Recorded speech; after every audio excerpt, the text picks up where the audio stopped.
एक नया इतिहास लिखेंगे।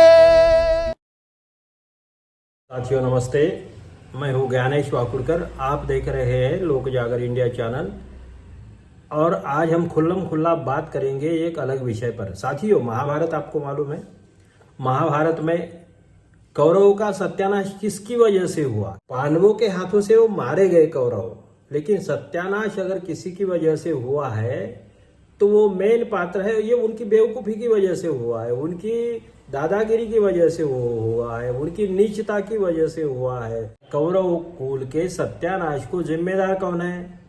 तो एक दुर्योधन है, दूसरा दुशासन है और तीसरा अंधा धृतराष्ट्र है। इन लोगों ने बेवकूफ़ियाँ नहीं की होती तो पांडवों ने इनको मरवाया नहीं होता, महायुद्ध भी नहीं होता और ये मारे भी नहीं जाते। वैसे ही हालात हमारे देश में आज है।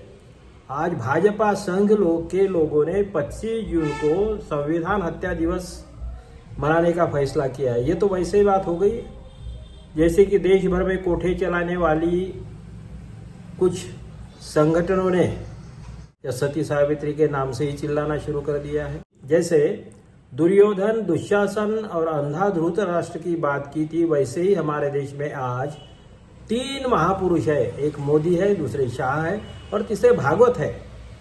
भागवत अंधे नहीं है, लेकिन दिमाग से तो अंधे जरूर है। और जैसे कौरवों ने मतलब दुर्योधन, दुशासन और धृतराष्ट्र की वजह से कौरव कुल का सत्यानाश हुआ है, वैसे ही मोदी, शाह और भागवत की वजह से भाजपा और संघ का सत्यानाश हो रहा है। कुछ लोगों को अच्छा लगेगा, लेकिन देश का भी सत्यानाश हो रहा है। ये सबसे बड़ी दुखद बात है ना। और इसके लिए जिम्मेदार कौन है? तो इसके लिए जिम्मेदार है मोदी। मोदी की होशियारी ये है कि पहले उन्होंने बदनाम किया सावरकर को और अब बदनाम कर रहे हैं बाला साहब देवरस को, जो सरसंघ चालक थे। आप बोलेंगे ये क्या बात कर रहे हैं, इसमें कोई मतलब ही नहीं है। आप देखिए, बाला साहब देवरस के बारे में ज़्यादा कोई जानता नहीं है। ठीक है, सरसंघ चालक थे, उनके लोग जानते होंगे, लेकिन कोई उतनी चर्चा नहीं होती थी। लेकिन जैसे ही 25 जून को संविधान हत्या दिवस के नाम से मोदी ने, शाह ने, फडणवीस ने अपनी नौटंकी शुरू कर दी है, वैसे ही बाला साहब देवरस ने इंदिरा गांधी को जो 3 खत लिखे थे और माफी मांगी थी, उसकी चर्चा हो गई। हालांकि ये किसी को मालूम नहीं था, कई लोगों को मालूम ही नहीं था कि बाला साहब देवरस ने इंदिरा जी के सामने अपनी नाक रगड़ी थी, इंदिरा जी के सामने 3 खत लिखे थे, इंदिरा जी को मिलने के लिए समय मांगा था, फिर वो उन्होंने नहीं ध्यान दिया, उन्होंने इनको कचरे की टोकरी में डाल दिया। तो फिर बाला साहब देवरस ने आचार्य विनोबा भावे के माध्यम से प्रयास किया।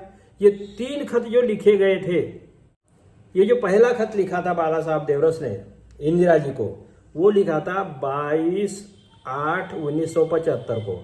पूना के येरवड़ा जेल में थे और उन्होंने इंदिरा जी को पत्र लिखते हुए मिलने का समय मांगा था। और उस खत में उन्होंने तारीफ की थी इंदिरा जी की कि आपका भाषण मैंने आकाशवाणी पे भाषण सुना है, 15 अगस्त का भाषण सुना है और आपने बहुत अच्छी तरह से देश को संबोधित किया है और आपकी भावनाओं से हम सहमत है, ऐसा कहते हुए लोनी लगाने की कोशिश की। फिर दूसरा खत उन्होंने कब लिखा? इंदिरा जी ने कोई ध्यान नहीं दिया। 10/11/1975 को दूसरा खत लिखा। उस समय में बात ये देखिए कि इलाहाबाद हाईकोर्ट ने इंदिरा जी के खिलाफ में जो निर्णय दिया था और उसके अपील में 25 दिन में अपील भी करना था उनको। मतलब अपील की ये तो होती है, ये निर्णय कोई सुप्रीम कोर्ट का था नहीं, सुप्रीम कोर्ट का निर्णय था नहीं। तो इंदिरा जी को 25 दिन होने के पहले ही, मतलब वो अपील होने के पहले ही देश में अराजक जैसी परिस्थिति निर्माण करने की कोशिश जयप्रकाश नारायण, जॉर्ज फर्नांडिस और बाकी बीजेपी वाले, संघ वाले, ऐसे कई लोगों ने की। ये लोग उनके पीछे थे। और तीसरा खत जो लिखा तो 5 जजों ने, वो दूसरे खत में क्या है कि दूसरे खत में बाला साहब देवरस ने इंदिरा जी को लिखा कि सुप्रीम कोर्ट के 5 न्यायाधीशों ने आपके इसको जो स्टे दिया और आपके चुनाव को वैध ठहराया, वो पढ़कर मुझे और वो सुनकर मुझे बड़ी खुशी हुई मतलब उन्होंने खुशी जताई, अभिनंदन भी किया और फिर उनसे मिलने के लिए कोशिश करते रहे, फिर भी उन्होंने ध्यान नहीं दिया। तो फिर इन्होंने 12/1/76 को 76 को विनोबा भावे को पत्र लिखा। आचार्य विनोबा भावे को बोला कि मैंने इंदिरा जी से मिलने के लिए 2 बार खत लिखे, उनको रिक्वेस्ट भी की कि आप देश की जनतंत्र की रक्षा में संघ का सहयोग लीजिए और मैं आपसे मिलना चाहता हूँ, हम आपके साथ में काम करना चाहते हैं। इस टाइप की रिक्वेस्ट उन्होंने की। इमरजेंसी का समर्थन किया था बाला साहब ठाकरे ने, संघ ने माफीनामा दिया था, लेकिन संघ के लोग हैं कि बाज नहीं आते। ये अंग्रेजों के साथ में काम करते थे। अटल जी ने अंग्रेजों की मुखबिरी की है। इनके संघ के कई लोग तो है ही देश के आज़ादी के विरोध में थे ये लोग। लेकिन मेन बात ये है कि अभी मोदी की चालबाजी की वजह से क्या हो रहा है, मोदी क्या चाहते हैं देश में। देखिए कि जैसे भस्मासुर की कहानी आपको मालूम है। भस्मासुर को भगवान शंकर ने, भोले शंकर ने वरदान दिया था, खुश होकर वरदान दिया था कि चलो तुम जिसके सर पे हाथ रखोगे वो जलकर खाक हो जाएगा। वो भस्मासुर ने वरदान मांगा था और वो भोले शंकर ने दे दिया। अब उसको ऐसा लगा कि बेवकूफ के हाथ में मिल गई चाबी, तो उसको लगा कि सारी दुनिया को मैं बर्बाद कर दूंगा और इसीलिए फिर शंकर ही क्यों चाहिए, उनको भी खत्म कर दो। तो वो भस्मासुर जिसने उसको वरदान दिया उन्हीं भगवान शंकर के सर पे हाथ रखने के लिए उनके पीछे दौड़ने लग गया। तो ये कहानी है, ये पुराणों में कहानी है। वैसे ही मोदी जी का है। आरोप है कि गुजरात में जो दंगे करवाए वो सरकार प्रायोजित थे और मोदी की भूमिका संशयास्पद थी, शाह की भूमिका का भी संशयास्पद थी। ये चुपचाप बैठे थे या कहीं किसी का मर्डर वगैरह करवा रहे थे, ऐसी किताबों में लिखा हुआ है। सच क्या है ये मुझे मालूम नहीं है। लेकिन बात ये है, मोदी जी को बचाने का काम जिस अडवाणी ने किया उसी अडवाणी को कचरे के टोकरी में डालने का काम मोदी ने किया। जैसे ही प्राइम मिनिस्टर बन गए उनकी ऐसी तैसी कर दी, उनकी बेइज्जती कर दी, दूसरे जोशी थे उनकी भी बेइज्जती करवा दी।